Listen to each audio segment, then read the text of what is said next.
it's really an honor today to be in the studio with an inductee into the Wingnut Hall of Fame.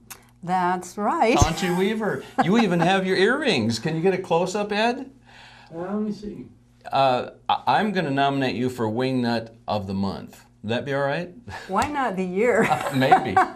Well, tell us about a conversation that you had today with the governor's office. And Well, okay. I was aware of the fact that today is the deadline for when states have to decide what they're going to do with the exchanges. yes. So, expecting a forceful comment from the governor's office, I called yesterday and didn't get anybody that could tell me. So I called again this morning and spoke with a young lady, and she is, I believe, the governor's publicist.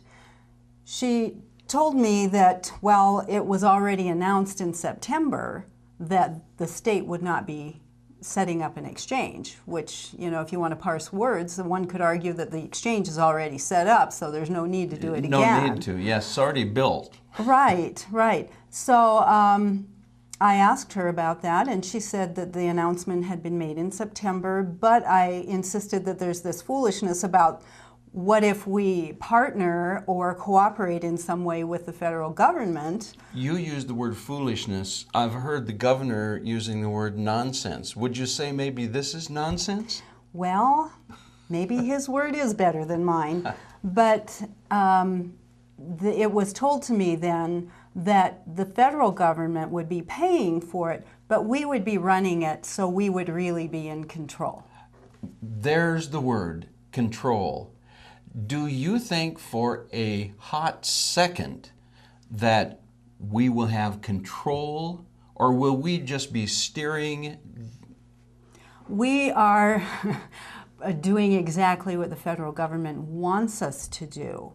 Yes. Because we are running a de facto state exchange in that way. Certainly the money is coming from the federal government, but we are doing their bidding. Much of the money's already here. That's right. Yeah, millions and millions and millions. Yes. Isn't it interesting that the political cover is we're not going to do a state-run health exchange? Yes, we're in minimal compliance, which really, I must say, that phrase just ignited a fire in me, because this is just, pardon the expression, but BS. Because it's just a euphemism. These words are things that probably have been focus group tested that play well, but this one isn't going to play well. The destination is exactly the same. That's right.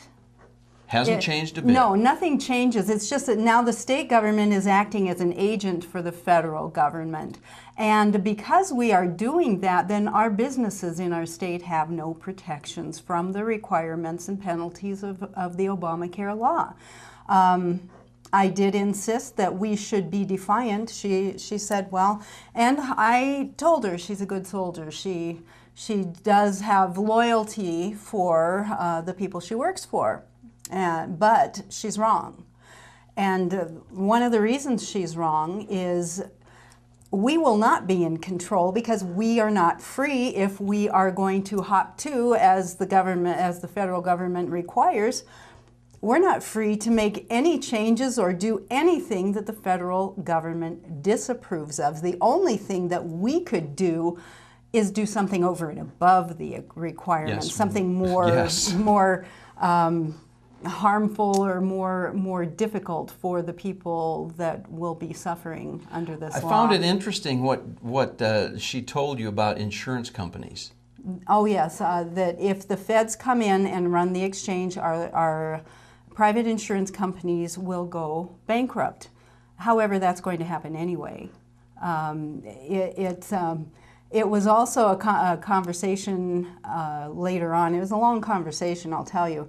But we talked about Tom Daschle's book, and this is the prescription that was written into Mr. Daschle's book, even though the young lady insisted that Governor Dugard doesn't speak with Senator Daschle, former Senator Daschle.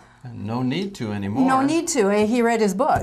Yeah, in fact, he's following it to the letter. That's right. And former Governor Rounds is working with former Senator Tom Daschle at the Bipartisan Policy Center. He's on the Board of Governors, and one of the shining examples is healthcare law.